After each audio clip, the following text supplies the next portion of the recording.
Good afternoon and welcome back to Elevate Your Business. We're in conversation with Cecilia Jeje. Joining us this afternoon, she's been gracious to share part of her journey and her business with us. Cecilia, please introduce yourself, first name, last name, your company name, and tell us what you do and what makes you different than anybody else in your space. Cecilia, welcome. Thank you so much.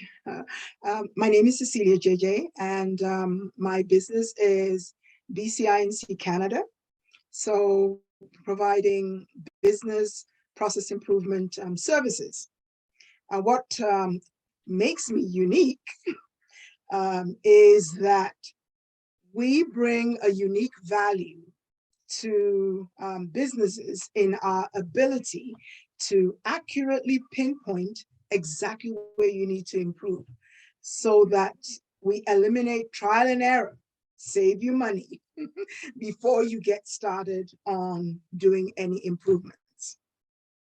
Well, that sounds super important. I know that with many of my clients that would come in real handy because sometimes it is grow, grow, grow. And as we're growing, we do encounter the odd challenge. So I'm looking forward to learning more for sure. How long you've been in business?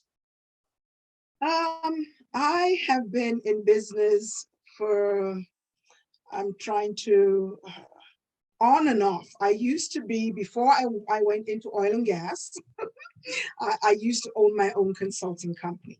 And so at that time I worked in manufacturing, but I just always wanted to get into oil and gas. So I went into oil and gas and worked different process improvement related roles, until I then decided, that it was time for me to get back into this kind of work. And by that time, of course, I'd acquired a lot of expertise in process improvements and being trained to the teeth, so to say, from the various industries I'd worked with. Excellent. So what has been in the a biggest way, challenge? I would say my experience spans over 25 years. Excellent. Okay. All right. So this question is going to be fun then. What has been the biggest challenge you have overcome? How did you solve it? And what does it look like today? In terms of my own personal development or growth, okay. Yep. Because I'm process related and process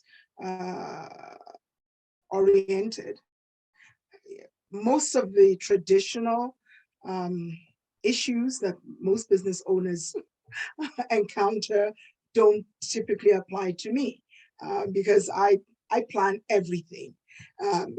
Planning would have been something maybe another business owner would say, but for me, the major problem that I have encountered is getting good service providers, to assist me in areas of my business where I do not have the expertise.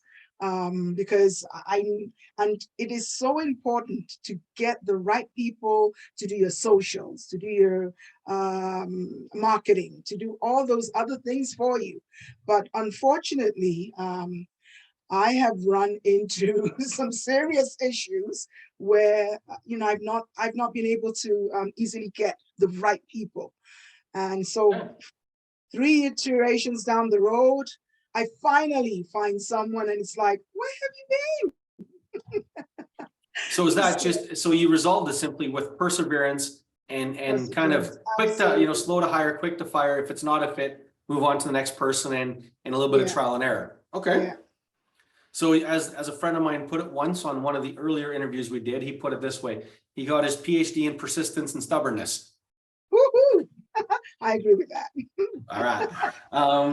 So what is the one thing you know now that you wish you would have known when you went into business the first time or when you've started the business?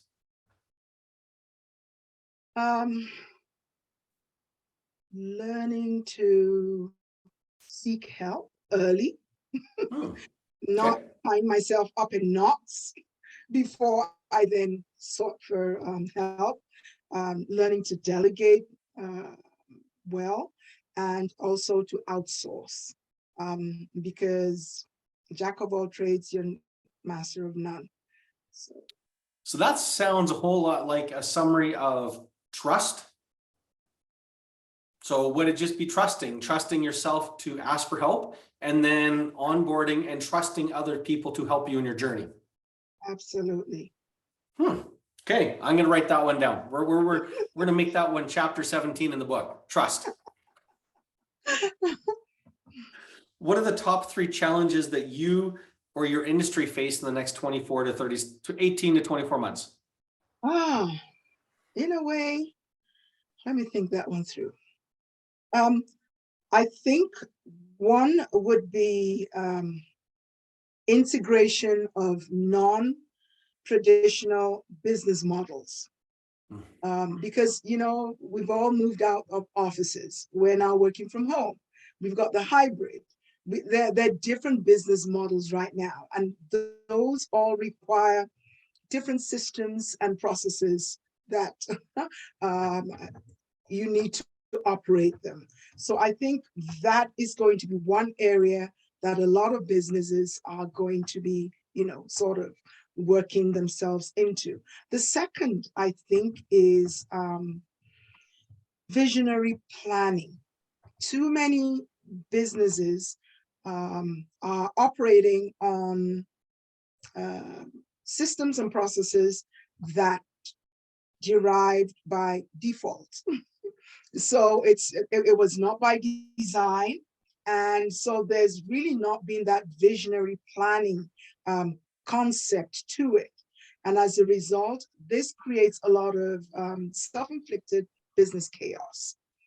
And that takes me to the third point, which I would say is scalability. Because if you don't have that foundation, then as businesses try to scale, it becomes infinitely more difficult. It's like Thomas the choo-choo train trying to get up the hill. Chug, chug, chug, chug. It's not going to make it.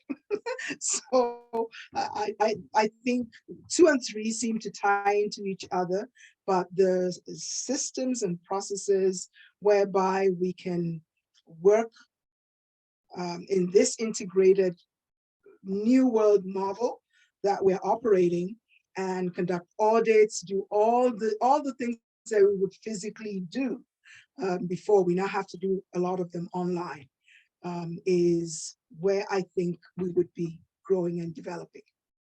Fantastic. Very concise. Thank you. Fun question. What is your definition of a successful business?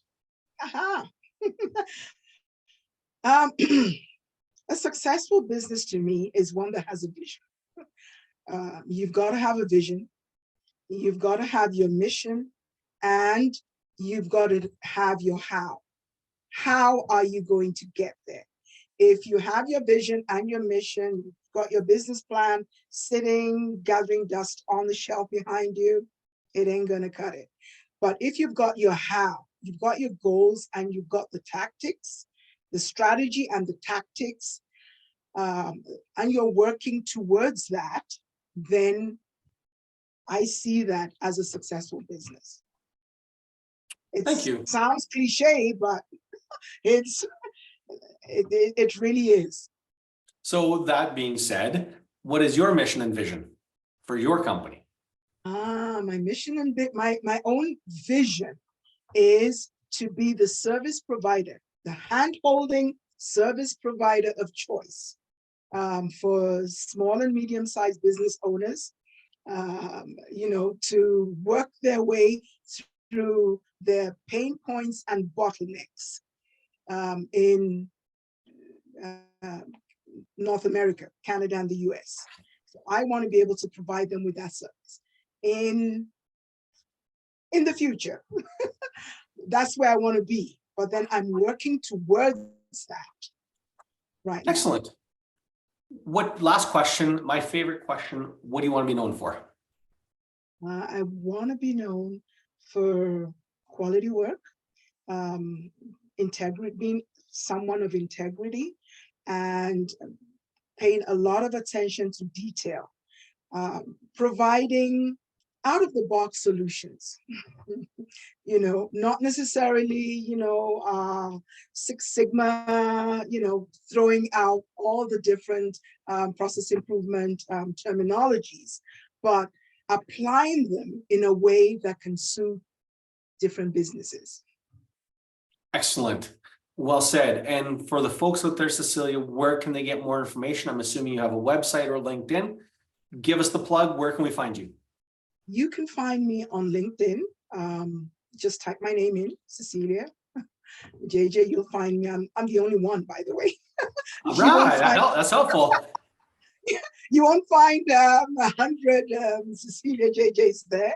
And my website, https improvebusinessprocesses.com. You'll also find that in my LinkedIn profile as well. Excellent. You've been a great guest. Thank you very much for taking some time out of your day and sharing your insights, thoughts, and experiences with the audience. Have an amazing day and an amazing rest of your week. Thank you so much for having me. Bye-bye, You're welcome. everyone. Bye-bye.